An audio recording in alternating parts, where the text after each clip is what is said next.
Hello, everybody, and welcome to the Tip of the Ice-Burgh podcast, your home for Pittsburgh Penguins news and analysis. You can find us on YouTube at Tip of the Ice-Burgh, or you can check us out anywhere you get your podcast from. I'm your host, Nick Belsky, joined as always by Nick Horwat, and we got a great show for you guys today. The Penguins, well, they came out of the Christmas break. They looked awful against New York on one night. They looked better against New York on another night, and they came away with 2 of a possible 4 standings points, but there are plenty more conversations to be had simply than the win-loss record over the weekend. First and foremost, have we seen the last of Jesse Puljujarvi in Pittsburgh? He's on waivers as we speak right now. If you're listening to this after 2 p.m. Eastern on New Year's Eve, you probably already know the fate of Jesse Puljujarvi, but we're going to discuss a little bit no matter what. And then Sidney Crosby.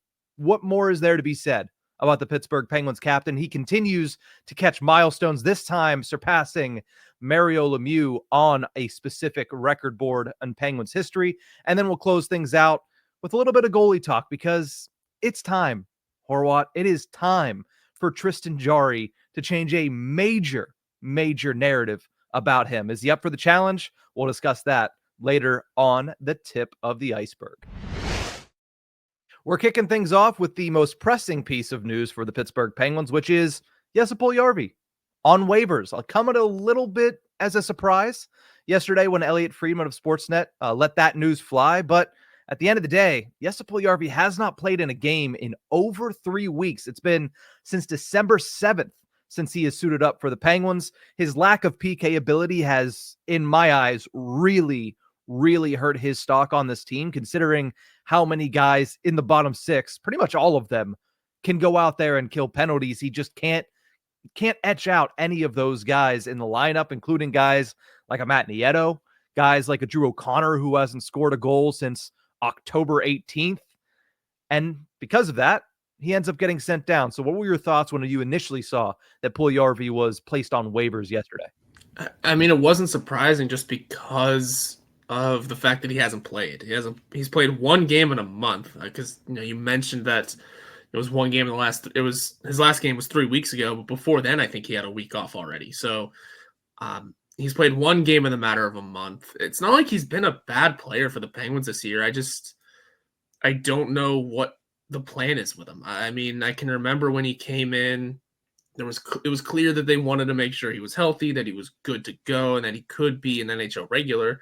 And then it seemed like he was. Everyone seemed pretty ready to give him a good amount of runway this season to just be a bottom 6 piece. No one was expecting the offense. No one was really expecting, the 4th overall pick caliber play from him. But, bottom 6 piece, killing penalties, maybe contributing on offense every now and again. And then he went out and looked really good in the preseason, looked really good to start the year, was producing at a pretty decent level. I mean, if you think about it, he was producing twice as much as he did last year. He's played 21 games this year, I think, with 8 points. He played 22 last year for 4 points. He's doubling up his numbers, so it's already a better pace. But just not enough. I mean, like you said, he's not getting in the lineup over guys like Matt Nieto. I mean, Kevin Hayes isn't playing, but clearly he's not getting in the lineup over him anytime soon. Drew O'Connor hasn't scored since October. That's going to keep going on. I mean, and then tack on, the Penguins kept adding names. Tomasino arrived. I mean, yeah, Beauvillier came in over the offseason, but he's earned his spot in the lineup, and he's not going to get taken out anytime soon. Blake Lizotte returned to health. Matt Nieto returned to health. Cody Glass returned to his own health. It was just too many cooks in the kitchen for Jesse Puljujarvi to sort of fight his way through. And it's unfortunate because he definitely deserved more of a push, more of a run, and definitely more opportunity in this Penguins lineup. But, I mean, you also still have to play, especially whenever you are producing the way you are. And genuinely, I hope someone takes him off the Penguins' hands just to let the guy play. I mean, he deserves every chance he gets to play in the NHL. He, recovering from those surgeries and playing as well as he did is a feat. But, man, he looks like he's ready for the NHL again, and then someone needs to give him that chance. Now, the reasons he's been placed on waivers are twofold. The primary reason is likely due to the injuries the Penguins are sustaining on the back end. They're already without Owen Pickering, who's dealing with a concussion and hasn't been skating. They are also without Marcus Pettersson, who has been skating, but again, hasn't returned to full contact for more than one practice. And now with Kris Letang going down in Saturday's game against the New York Islanders, the Penguins are shorthanded on the back end, not to mention the fact that those are three of their top four defensemen right now on the blue line, and they're heading on a 3-game road trip. So when you're down to 6, I mean, Nathan Clermont stepped up and stepped in and played very well on Sunday evening, but you're down to 6 defensemen getting out onto the road trip. You're going to want that 7th option. They needed to clear up a roster spot. And as you mentioned, Puljujarvi, he's the low man on the totem pole. So he ate the waiver claim. And also not the fact, mention the fact that they would like to see him playing. I think once he's sat so long, you'd like to see a guy like Jesse Puljujarvi be able to at least get his feet underneath him. So the hope is probably he clears waivers, he goes down, he plays in some games, and then potentially we call him up and give him another opportunity if one arises. But as of right now, I think it's more so to do with the fact that they want that 7th defenseman as they go out to play Detroit and Florida and I believe Carolina at the end of this road trip. Yeah, it's better to have that defenseman at the ready, especially since the trend has been injuries to that part of the lineup. Plus, I mean, the Penguins' depth forward group is pretty deep. I mean, I know we've had that discussion a couple of times the last couple of years, but for what it's worth, there are options that the Penguins can turn to. And if you lose a guy like Puljujarvi, in the grand scheme of things, it's really not that big of a bump in the road. The Penguins will have plenty of names that they could pull up from the minors if they really need to, if another forward goes down with injury or they need, someone to sort of replace Puljujarvi's presence. I mean, they built up that core of, like I said, those young depth forwards that could be bottom 6 players now, but then top in the future. I mean, they probably wouldn't give Rickard McGroarty a chance like that, but he's an option. Tristan Brose has been impressive. He's an option. I mean, the list will go on and on. Ponomarev, Koivunen, Una Koppinen played in a couple games last year. Emil Benstrom's still in the system. I mean, that's a face, that's an option. Jonathan Gruden, even Sam Poulin, Valtteri Puustinen, and I feel like that's not even half the list. If you lose Puljujarvi, it's not the end of the world. You wanted to see the guy get a chance, but clearly the Penguins have plenty of faces and names that can fill in on the forward group if need be, and it's you're going to take a risk losing a forward over a defenseman in a situation like this. All right, so you've said if a couple times. Let me ask you, is that the last we've seen of Jesse Puljujarvi in Pittsburgh? Do you think that he's probably not going to get another opportunity with the Penguins organization? If the league was smart, yes. And I think there are plenty of smart teams in the NHL that will absolutely hop on that opportunity. He's not an expensive player. He's proven to be deserving of the role. I mean, there are good teams that could use him, definitely. As any of those rebuilding teams could obviously use players like that, but even some of the good teams fighting for playoff spots or fighting to make it or to improve their playoff standing absolutely could use a player like him in their bottom 6. I can't think of any off the top of my head right now. But you give me a couple minutes, I'm sure I could come up with a couple, and there's plenty of smart teams in the league, whether they're good or bad, that could use a player like him, especially for the season. If he impresses, earns another contract out of it going forward. But I do believe this might be the last we've seen of Puljujarvi in Pittsburgh. Yeah, the one that comes to mind immediately is Colorado for me. I mean, their 4th line, Casey Middlestat as the center, but I can't even pronounce the one winger's name. The other one is Juuso Parssinen. So, I mean, 1 year, $800,000. It's not just the Colorado Avalanche. There's a lot of contending teams. They could use a big body with offensive talent like Jesse Puljujarvi in their lineup. I mean, the Penguins could too, but it just doesn't seem like it's a right fit right now. It just feels like he's getting boxed out by the coaching staff and by the organization. So I think there's a non-zero chance that somebody takes a flyer on Jesse Puljujarvi, and this conversation is over by 2 p.m. Eastern today. But even if he makes it through, let's not mince words here. He is not somebody who has a place in this lineup right now. He hasn't played in 3 weeks for a reason. The Penguins also, if he ends up making his way all the way down to the AHL, routinely elevate the, quote, hot hand from Wilkes-Barre. So even if he goes down, there's no guarantee that it's last man down, first man called up. they might call up one of the few names that you mentioned. And if he's not back by the deadline, again, this is very far out, but if he is not back in the NHL level by the deadline, he will not get a shot because there's guys that are working towards their first chance. Ville Koivunen, Tristan Bros, Rutger McGroarty. If you're post-deadline and they're only going to have a handful of call-ups left, they're going to use it on some of these guys, depending on where they're at in the standings. So I think that this could have been the last that we see of Jesse Puljujarvi. And again, there's a chance that this is simply just a, hey, we are going to call you up. I mean, behind closed doors, if you clear, we are going to make you the first man back up. But I think that one, there's a non-zero chance he's gone this afternoon. And two, even if he makes it down, somebody else could grab the hot hand on what has been an improving AHL roster over the last couple of weeks, and they could end up selecting one of those names as well. Mm-hmm. And you mentioned where they are in the running. I mean, they're ending games in playoff spots again. The Penguins are all of a sudden in that hunt, in that conversation. They're not finishing the night in playoff spots because the Ottawa Senators are still collecting wins and with 2 games in hand.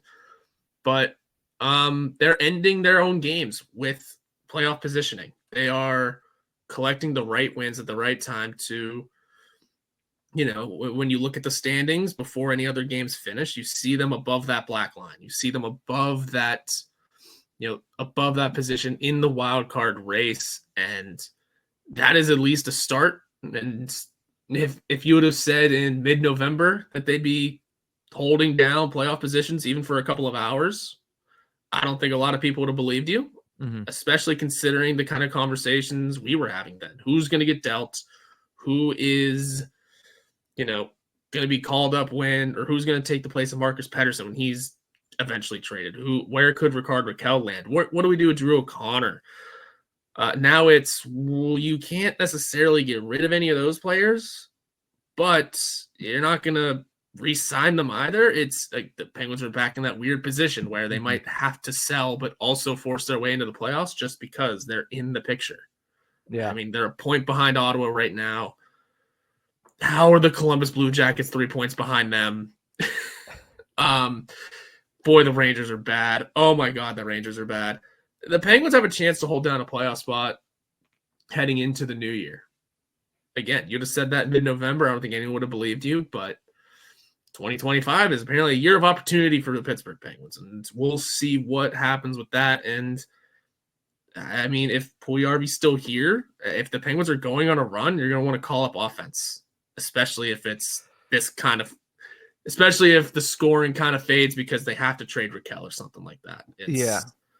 There will be interesting decisions to still be made regardless of where the Penguins are in the standings because of the trade deadline having its own role in this. The Puljujarvi situation is going to get iffy, and I think it would just be, I don't want to say better and safer for everyone, but it would make more sense for everyone if he just found a new team that actually gave him playing time.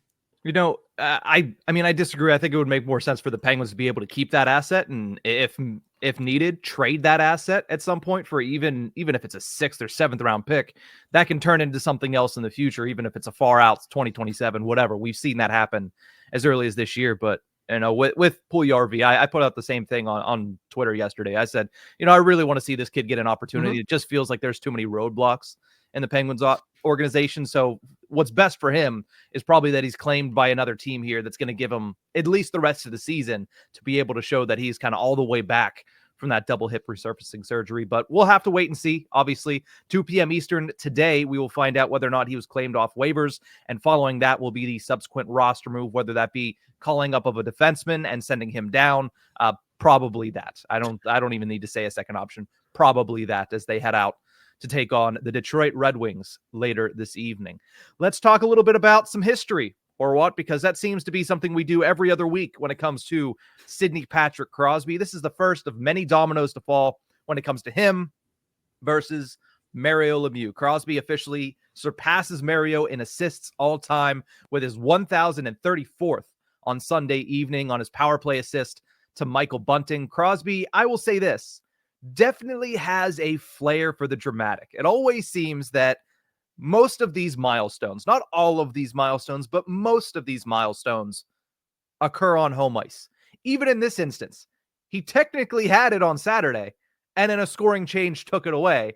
And then he gets it again on Sunday because he's back at PPG Paints Arena. Same opponent, same situation, does it on home ice. So 1,000th game, home ice. 1,000th point, home ice. 500th goal, home ice. 600th goal earlier this season, home ice. And now surpasses Mario Lemieux for all-time lead in assists in Pittsburgh Penguins history. And he does that on home ice as well. Let me just ask you this, because he is 88 points behind Mario Lemieux all time. He is also 89 goals behind Mario Lemieux all time.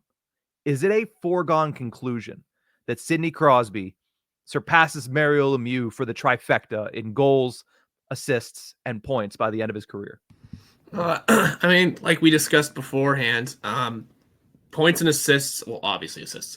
Points seems pretty doable. It's only 89, you said.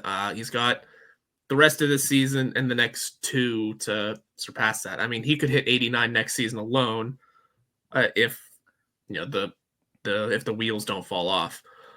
And they shouldn't. It might be a slow start like it was this year, but he should continue to work at his pace. How many goals did you say it was, though? He's 89 behind, so he'd need 90 more goals to pass Mario Lemieux. Oh, yeah, I guess it... Duh. Sorry, the math didn't work in my head. Anyway. Yeah, I mean, you split that among the next 2 seasons, it's close to 45 each. Can I tell you I did the math? Yeah. I figured you did. I just was trying to look at it and think because... Listen, mental math is not my strong suit, so I would not make anybody else go through it right now. But right now, Sidney Crosby's on pace to score, if he continues the way that he's been going, 11 more goals this season. So you could throw 11 into the rest. Yeah, he only has 10 goals in 35 plus games. So yikes. Again, on pace to score 11 more.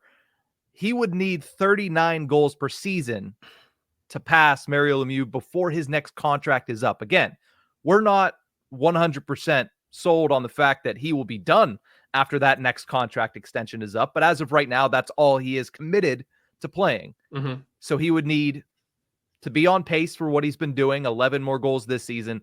Then he'd need to have 39 next year and 39 the following year to catch Lemieux. And then he'd have to throw in one extra one there for him to surpass him.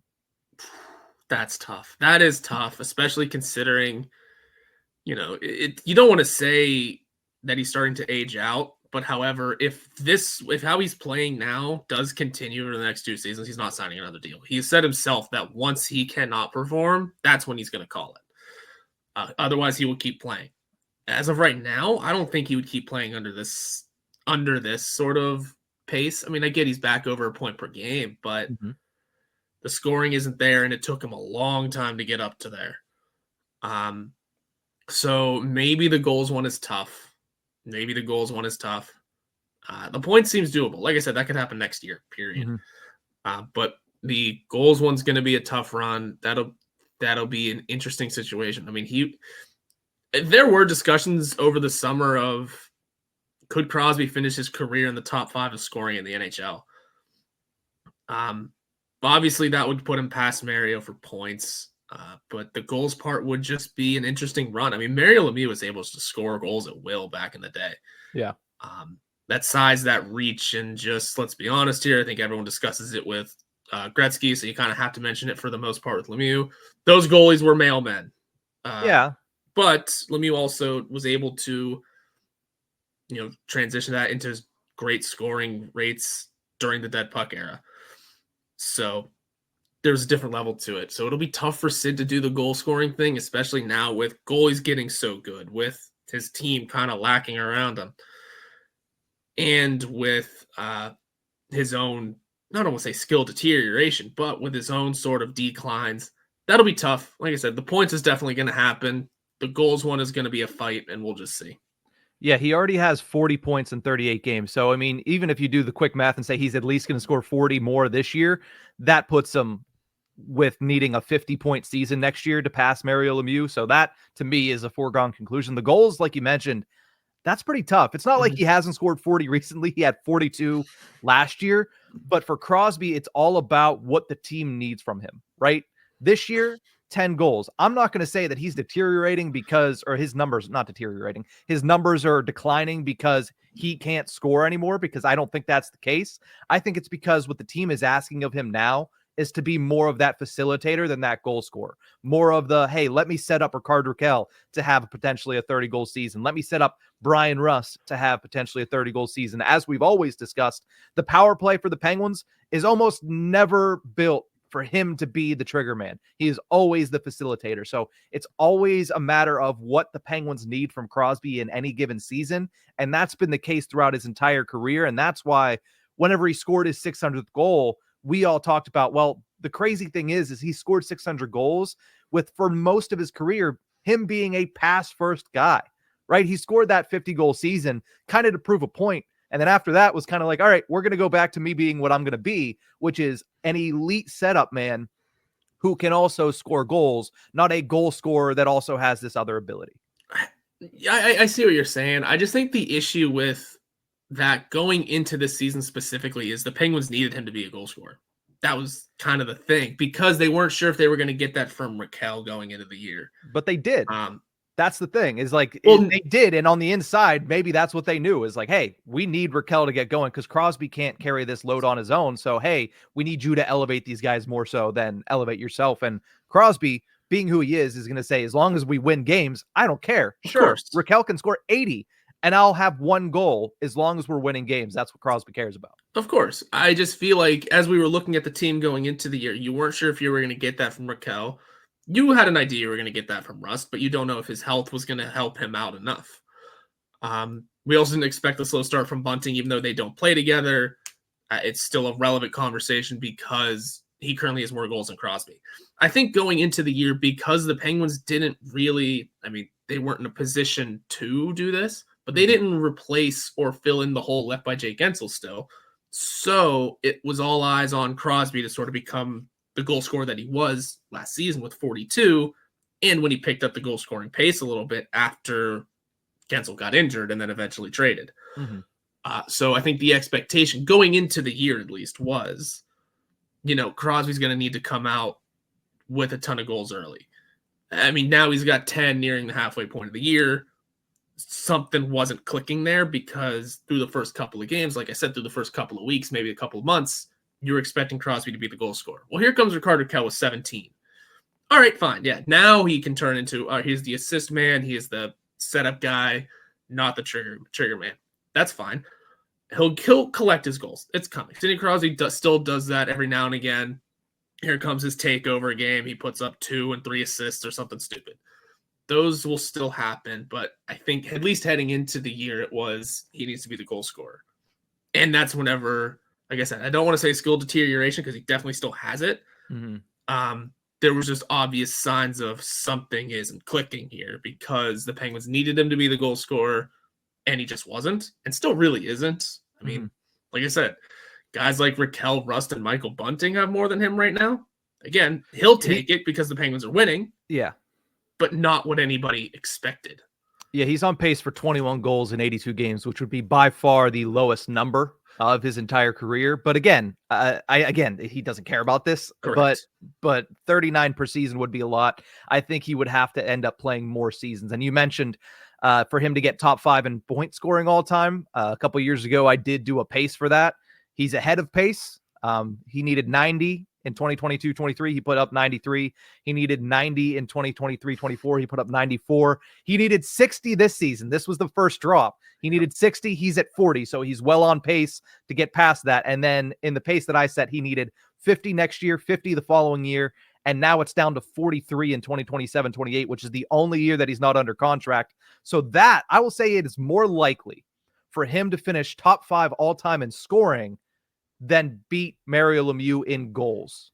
Now, again, one might come with the other, but I think you're more likely to see that than the Lemieux thing. Now, they could both happen, but I think that if you're going to hang your hat on one happening here in the next 2 or 3 years, I think it's him finishing the top 5 all time in points.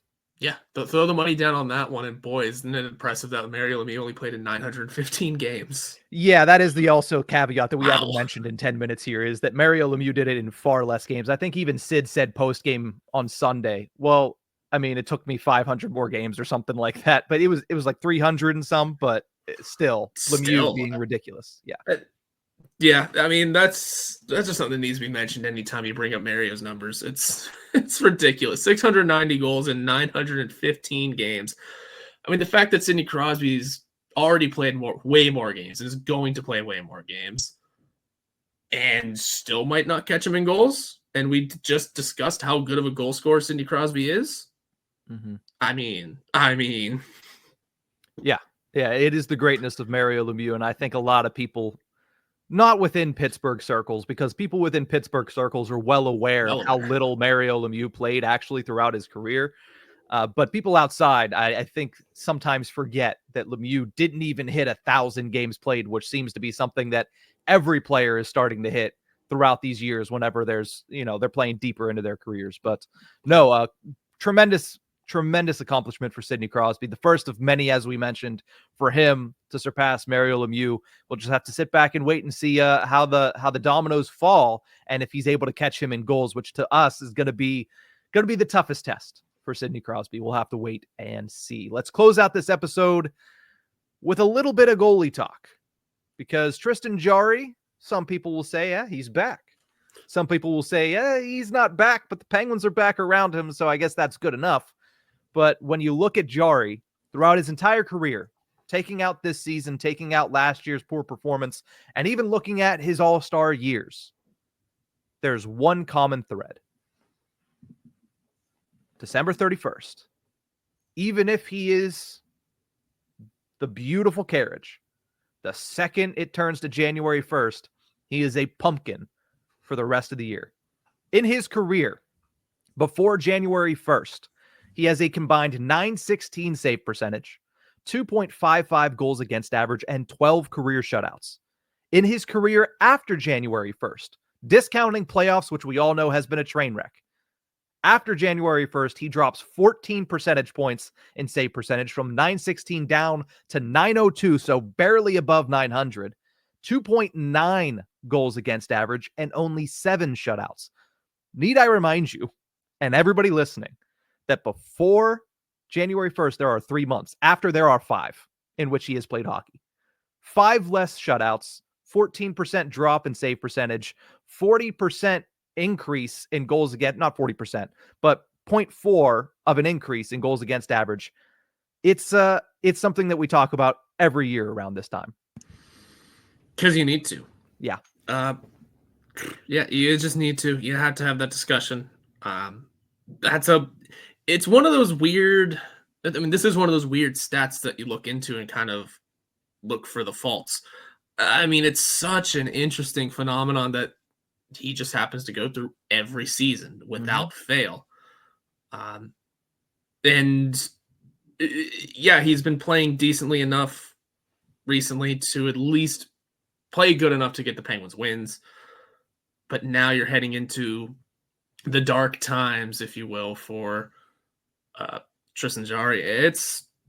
I mean, these are the kind of stats that you read and you don't really have words for, because it's mystifying. Exactly. How is this even a thing? How does that happen? Is it just pure irony? Is there something that actually changes mentally with him? I mean, first of all, obviously the game ramps up a bit. You're playing for the Penguins. I mean, last season they still fought for a playoff spot, but this year there really wasn't the expectation of a playoff spot, and now all of a sudden you're in one. So the games are going to ramp up a bit. You mentioned that we didn't even take the playoff numbers into this. Is he just not a pressure goalie? Could that be it? Like, all of a sudden the new year passes, the games ramp up because the playoff chase starts, and clearly you saw what happens to him and the team in the playoffs. Again, the resume isn't long in the playoffs, but still, just there's the idea that maybe he's just not a pressure goalie, and that's all it is. I mean, 13 straight games for Alex Nedeljkovic to end the season last year. That's a pretty big sign. That's kind of where I would have to hang my hat, is just that he doesn't perform well under pressure. Obviously, the games pick up after the new year, and maybe it's just not his forte. I mean, which is baffling to say, considering he won a Memorial Cup, or Memorial Trophy. I get the damn trophies confused all the time, but you led the More. Edmonton Oil Kings to one of the biggest trophies in junior hockey. So don't know what it is about the NHL that he just can't handle that pressure, if that's what it is, and it'll be up to him to bunk that this year. Good luck. It'll be tough because, again, the Penguins really aren't expected to do much, but here they are, a point out of a playoff spot. Yeah, the right now, I think the expectations are rising because of the fact that they are, one, keeping pace with the rest of the playoff groupings. I mean, mainly wild card 2 and the Ottawa Senators, and they're also creating some space between them and Columbus and them and New York. And again, it's not much space, but if you would have went back to November 27th when we were having these discussions, you'd say, well, they are in dead last in the Eastern Conference, not even close to getting into that conversation. And now they're starting to create a little bit of separation. So the expectation along with that is going to grow. Now, when it comes to Jarry, you mentioned, yeah, he's played a little bit better. I think right now all they're asking of him is to be average, and I think he's been slightly below. He hasn't stolen many, if any, games. And if you look at his actual stats since November 27th, it's a lot of the same things we saw from Alex Nedeljkovic late last season, where everybody was saying, wow, Ned could be the goalie. And anybody who was actually looking into it would say, Ned is doing just enough, and that's good for right now, but that is not something you hang your hat on for the future. The problem is Tristan Jarry still has 3 years left on his contract, so this is not a run here where he's 7-3-1 with an .891 save percentage since November 27th, and you say he's back, because he's not. He's still performing under league average, but he's doing just enough to keep the Penguins in these games and to get them over the hump. And I think the rest of the team is doing a much better job at kind of fixing these defensive woes and making sure the Penguins stay in these games than Tristan Jarry himself. He does make some huge saves, but sometimes he still has the same issues. Needs to get off the bus in time. First shot, first 5 minutes have not been good. That has been a trend that is very alarming. And the timely saves, as they have always been, are still an issue with Tristan Jarry. And in almost every game that he's lost since November 27th, and I understand it is less than he has won, so you take it with a grain of salt, but in almost every game that he has lost, the Penguins have had a chance, and he's given up either a soft goal or he's given up an untimely goal late in the game to either put them behind the 8 ball or make it a 2-goal deficit, in which kind of puts the dagger in the heart. So I think when you look at Jarry, how much faith do you have that he continues this stretch? I have some faith because the stretch hasn't been that impressive. That's fair. That's fair. Like I was the one banging that drum all the end of last season that Nedeljkovic is doing fine. He's not doing great. He's not stealing games. It is the forward core scoring more than their problems. It is Nedeljkovic coming up with good timely saves, but the numbers weren't outstanding. I'll keep going on. He didn't steal any games. You could tell by 0 shutouts in that stretch. Now, Nedeljkovic almost had a shutout the other night, by the way. Mm-hmm. But for Jarry, it's going to be that you got to prove you can steal games. I mean, yeah, he hasn't done that really this year at all, necessarily. Like, the Penguins don't goalie teams very often, and they haven't, especially these last few years. They get goalied all the time. But it's time for them to goalie another team. It's time for Tristan Jarry to do something like that specifically, because he does probably still need to work